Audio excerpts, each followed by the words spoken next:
Hey everybody, it's Vince with Green Joe Coffee, greenjoecoffeetruck.com. I got some questions I need to answer about coffee trucking, so I'm just going to dig right into it. The first one's from Zach. He says, what do you think makes people want to buy from the coffee truck as opposed to alternatives?"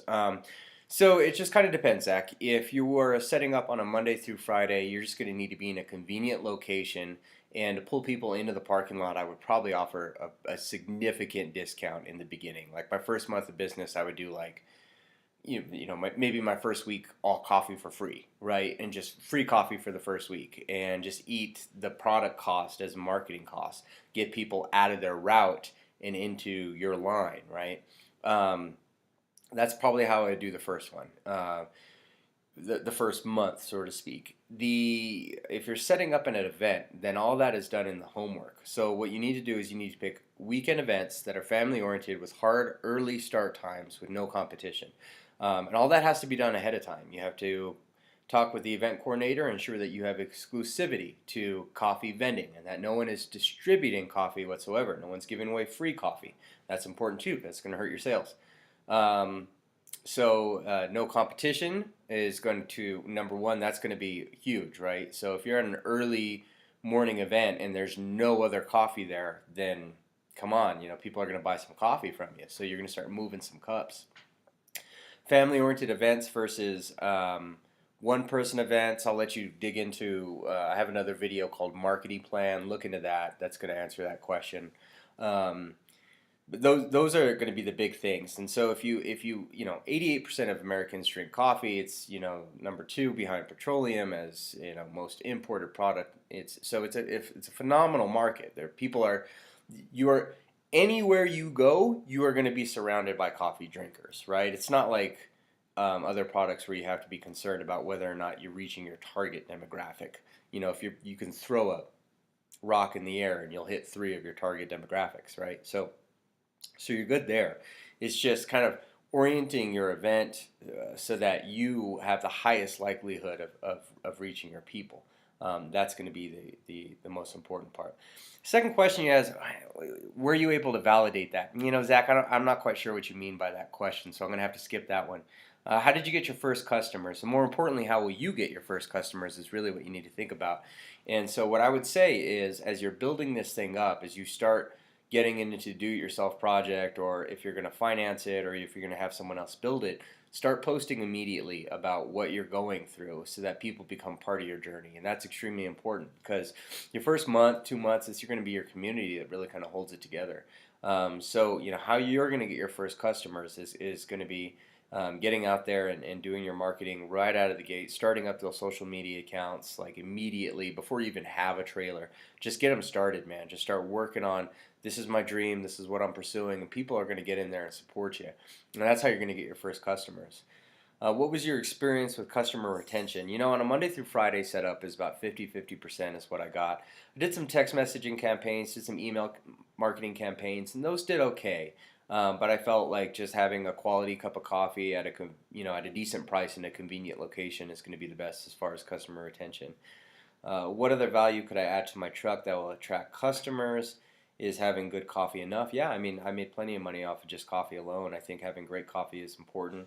Having a few pastries and stuff is good. Some people are really big into the food, but I was never into cooking, so it wasn't something that I was interested in. I did carry like merchandise, cups, t-shirts, hats, that type of stuff, and I sold a decent amount of those, and so it was a good feeder for those type of businesses, but coffee was my main thing. What aspect of business should I focus on in the beginning? That's a good question. You got a young entrepreneur. What should I focus on? I would probably, if I were you, I'd want to map it out. That's essentially what I would want. I would want to get this. I think you're already doing the right thing. You're looking at industry leaders and you're finding out what they're doing and trying to align yourself behind what the wake essentially. I think that's a great idea. Start getting that plan mapped out and just be adjustable, because nothing ever goes right when it comes to trucking. So you're going to want to have to be able to move on the fly. So starting with a plan, start getting some milestones on board, as far as what you need to do, pre-marketing activity, these type of things, and just getting a good idea on that type of stuff. Okay, moving on. The next one is from Nectarios, and he says, I need some pictures and recommendations about the electrical material that you used. I'm planning to do the electric alone, even though I know a little bit about electric. I'm going to put the brakes on that one, man. I'm going to say if you don't know much about electric, you probably shouldn't be doing it. I know those aren't the words that you want to hear, but I can't give you recommendations on electrical material if you don't know about electricity. Keep in mind, my friend, electricity is one of the few things that will burn your truck down. So risk versus reward just is not there. If you don't know anything about electricity, I would operate off of a generator first, and I would probably string some very thick electric cords from the generator to your equipment. But I think, you know, I can't make a recommendation as far as like putting electrical equipment into a truck. The electricity components were things that I hired out people to do because it's above my skill set, and with such a high risk, it's just not worth it to make a mistake. You know, that mistake will cause your entire truck to burn down, and your insurance will not pay for it. They will not pay for a faulty electrical job. So I would say, you know, my best advice to you is see if you can hire that specific job out. And if you can't hire it out, maybe look at, you know, trade schools, the apprentice programs, and see if they're interested in picking you up a project. But as far as, you know, doing the electrical work with no experience about electricity, that's not a recommendation I can make. Matt says, our plan is to operate a 2-horse trailer.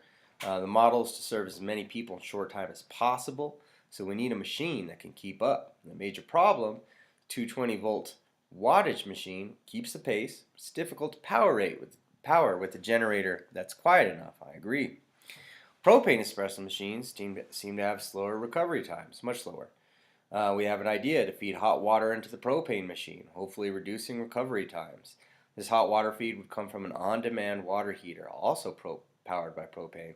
You know, I've thought about that same idea, and I've ran that by as many espresso techs as I've come by to try to create a solution for that. So just so we're all on the same page, what he's interested in doing is taking a propane espresso machine, and on the bottom of that boiler, instead of feeding it cold water, feeding it hot water through an on-demand hot water water heater that, you know, that's probably tankless, you know, these type of things. And in theory, I think it would work, but there's some things that you run into. The first thing is you have to ensure that hot water is not going through the lower mechanical system, because you need some cold water in your group head, right? So so that's important. Is that that when you're coming up through you're not feeding it through your lower hydraulic system, that it's actually going to the boiler directly. But then you run into more issues, as we all know. When you go to turn on an on-demand water heater, there's a space of cold water while that thing's kind of warming up. And so how do you get that space of cold water out and not into your boiler? Do you see what I'm saying? Because if you're dumping that into your boiler, well, then you're just dumping cold water into your boiler. It doesn't make any sense. So you're either going to have to recirculate along the piping, or you're going to have some type of insulation process that prevents that water that's in the pipe from getting cold. And I don't have a solution to that yet. So I mean, those are other things. Okay, so here to solve your problem. So that's one of your problems. Other things to solve your problems is sound boxes for large generators. That's something to look into. And then third-party muffler modifications. All of which, you know, it's still up in the air. I don't have answers for those, and I'm sorry. I've done my research as much as I can on those, but I haven't put any experiments into place. I've done some sound boxes for a generator, and I melted it, man. I just melted my first generator. Because I did. I built a sound box with, they have this like sound wall stuff that you use for like studios. So I bought some of that and built a box out of it, but I didn't ventilate it enough. You really got to ventilate those things.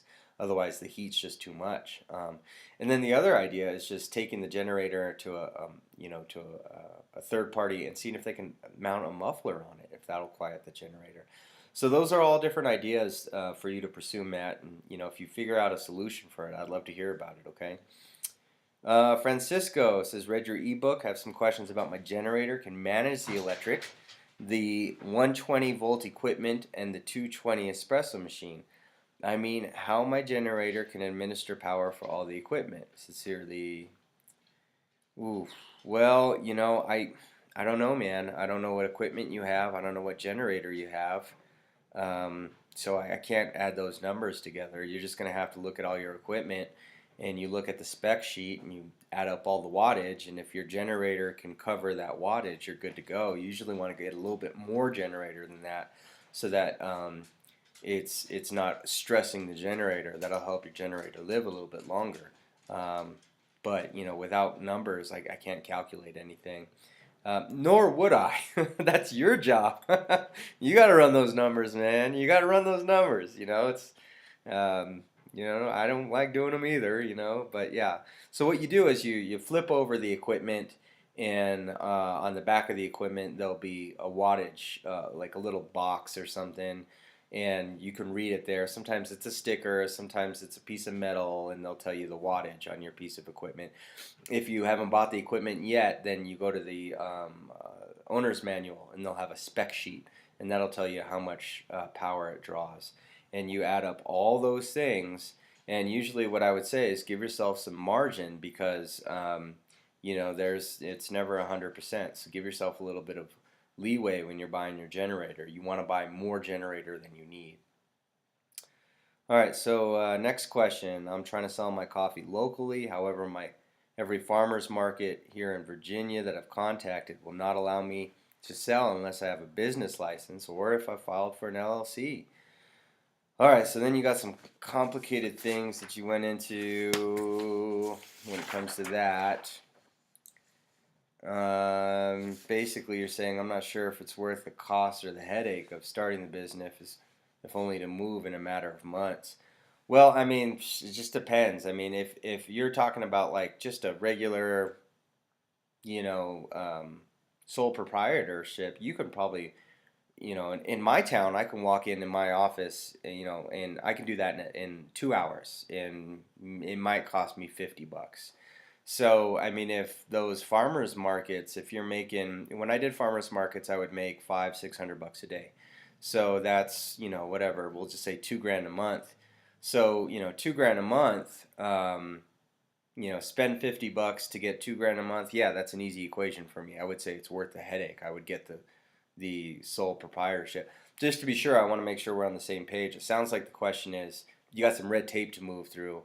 And you're asking me, is it worth the headache of moving through that red tape or just waiting? And I mean, I don't know your farmer's market, so I couldn't tell you how much money you're going to make at these things. But I made a good amount of money at my farmer's markets. We had 4,000 people, and those 4,000 people, I was able to generate. Usually, I'd generate 500-600 bucks a day in 4 hours. It's good money, And so, if the only thing that's stopping me from good money is 2 hours of paperwork, I'm going to fill the paperwork out. I mean, that's a no-brainer for me. But I don't know the processes of the paperwork in your hometown, and furthermore, I don't know the head count of these farmers markets that you're going to. I mean, if it's a little rinky-dink farmers market, then it may or may not. The nice thing is that you can, if this is your first time doing it, you can always work out your kinks in your system at this farmers market. You won't have to pay for those mistakes when you move to the next one. So that's always an idea. But I don't have quite enough information to really give a good answer on this. What I would be looking at is how much money you're going to make, and that's really what it comes down to. Now, if you're going to make a good amount of money, then yeah, sure, why not? Fill out the paperwork. Okay, so this one says, hello Vince, I'm in California. I got a 69 VW bus. Those things are pretty sweet. I'm trying to turn the bus into a coffee shop with an espresso bar, but I emailed the health department and they sent me these requirements. I'm concerned because it says that I have to store the car at a designated food truck facility and that I can't park it at my house. I want to serve private events such as flea markets. So is this true? Well, one, if it's true, I'm sure, I mean, if the health department says you got to store it, then yeah, I'm sure that it's true, sure. Is this the permit I need? How can I get around this? Ooh, I mean, my health department required that we saw a commissary every day after business, but there's just no way, man. Sometimes it's like I'm doing weekend business, the commissaries they may be closed or they're on the other side of town, and so I can't say that many a time I didn't just take my truck straight home and park it inside the garage. But what I didn't do is I didn't have it outside in my front yard with a big sign on it saying, look at me, So, if you're gonna bend some rules, just gotta be smart about how you bend them. If you're set on parking your truck at your house, then what I would do is I would, probably park it indoors or get yourself some kind of canopy or something to put over your truck so that you're not advertising that to the health officials, right? Because then they're just going to shut down your truck. So that's what's going to happen. As far as the commissaries, that's pretty common, and so usually have to work out some deals with some commissaries. I was able to get my first couple of years of commissaries for free by wheeling and dealing. But yeah, you'll want to look into those commissaries and kind of see about what it would take to park your truck there. The other thing is sometimes it's pretty nice parking at a commissary, especially if they have security and stuff like that. It's a big investment for you. So what you don't want to do is have this big investment hanging out in the front yard of a bad neighborhood. So, but I don't know your full situation. I'm not saying that you live in a bad neighborhood or anything, but anyhow. So, as far as tips, I know this. I know a VW bus will fit inside a garage. I know if the garage door is closed, what they don't know doesn't hurt them, I'm not saying break the laws, but, I understand, man. It's like there are many a days that I would get off late at night, 3 in the morning from doing some movie set in Podunk, and I wouldn't, I would just bring the truck home, And there was times where I stored the truck at the house, too. It's hard because sometimes you got to restock things or things need to be fixed, and so I don't know how aggressively this health department, follows these or polices these rules. For all I know, people all over your city may be just parking their stuff in their front yard, but I know you don't want to risk it as far as, an investment, having your coffee trucks shut down because it's sitting in your front yard, Yeah, so I mean, it looks like you got a little bit of research on your hand. One, figure out how much these food truck facilities cost to park there. Get an idea on the expenses that's going to run into, and then two, how are they enforcing that would be the next question I would really want to know. You know, so as far as obviously I'm not in the business of telling people to break the law, but I do understand that sometimes you're going to be bending some rules and stuff, and it is what it is. But I just think that if you can play by the rules, it's better that way because in the long run, kind of running under the radar can catch up to you, and I've seen that happen before. So if you're able to play by the rules, I would encourage organizing your thought process in such a way that you're able to play by the rules. But if you've decided that you're not going to play by the rules and that you're going to kind of see what you can get away with, then I would just encourage you not to get caught.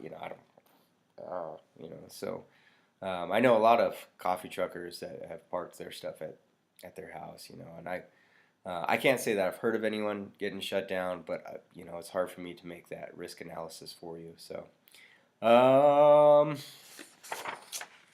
right, guys, that is it for questions on coffee trucking. Oof, long video, 20 minutes. Sorry about that. So my name is Vince. I'm with Green Joe Coffee Truck. We sell an ebook online on how to build coffee trucks. We're also putting out a business plan so people can get, so they can use it for investments. They can get investors and that type of stuff. So that's good. That should be coming out pretty soon. If you have questions, make sure to throw them in the box below. Smash that subscribe button if you want to see more of this. And I'd appreciate it if you hit the like button on this video. It helps more baristas reach their dreams. Thank you so much.